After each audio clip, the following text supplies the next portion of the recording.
Hey everyone, we've got another layer preview, Showcase Bloomburrow. We've got more planeswalkers showcased as animals here, stuff that they didn't put into the commander set or into the main set. So yeah, let's get into it.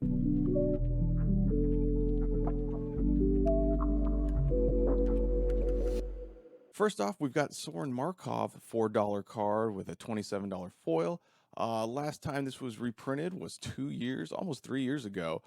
Sits okay high, almost at the 3,000 rank on EDH Rec. It's a decent planeswalker. I think it sees more play from nostalgia than anything else. Him looking like a vampire bat is pretty on theme, so yeah, this one's pretty cool. After that, we've got Huatley, Radiant Champion. This card has only gotten one reprint, and the last time was 6.5 years ago. It's a $6 card with a $13 foil. EDH Rec is around 57, 52, so doesn't see a ton of play, but I think the art's really nice. This is a neat imagining as a bird. After that, we've got Kiora, Behemoth Beckoner. This is a cheaper card, only $2 in the non-foil, $4.50 in the foil. It's seen 4 reprints, the last one being 4.5 years ago, ranked at 1994 on EDH. While this probably doesn't see a ton of commander play, this sees a bunch of play in mono green in the Pioneer format, and I think the art looks really nice, so good ad. Next, we have Tezzeret, Master of the Bridge, and this one's kind of odd. There's actually no non-foil price for this because it only came in foil as a buy-a-box promo, currently sitting at around $18.83. So yeah, as I said, no reprints. Last time we saw this was 5 years ago, but still sees actually a good amount of play. It's ranked 2519. You have to remember there are a ton of magic cards, so having an EDH reg even in the thousands, 2000s is pretty good. I'm interested to see how this price kind of fluctuates since the only printing of this is a buy a box promo. It is a 6-mana planeswalker.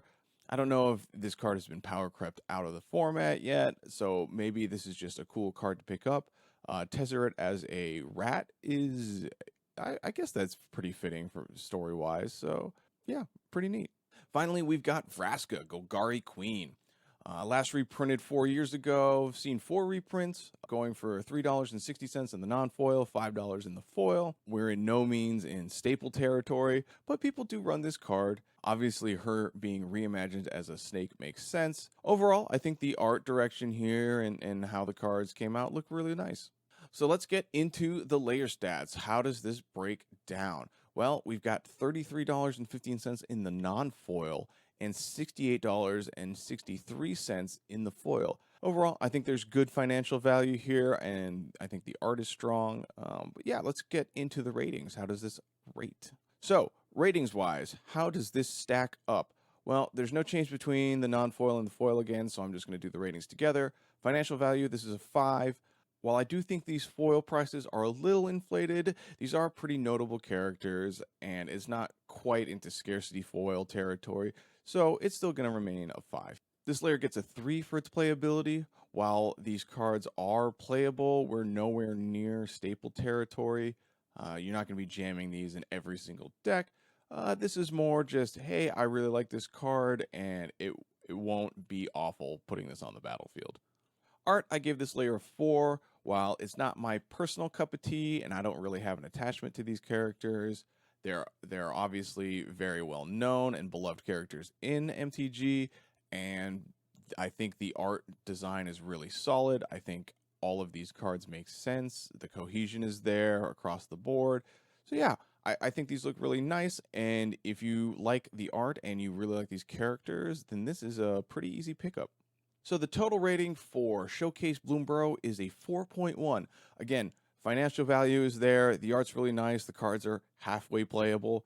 So I think that makes a really, really nice layer. Obviously, if you like these characters, if you like this kind of art, this is a super easy buy. Otherwise, I think this is also very easy to stay away from. Personally, I'm not into any of these cards. Happy that it's there for those that do like it, but this is an easy pass for me. But let me know what you think in the comments. Do you like this treatment? Do you like these cards? Do you like the layer? If you like getting Secret Lair news the day after we get the layer previewed, please consider subscribing so you'll get notified whenever I put the next one out.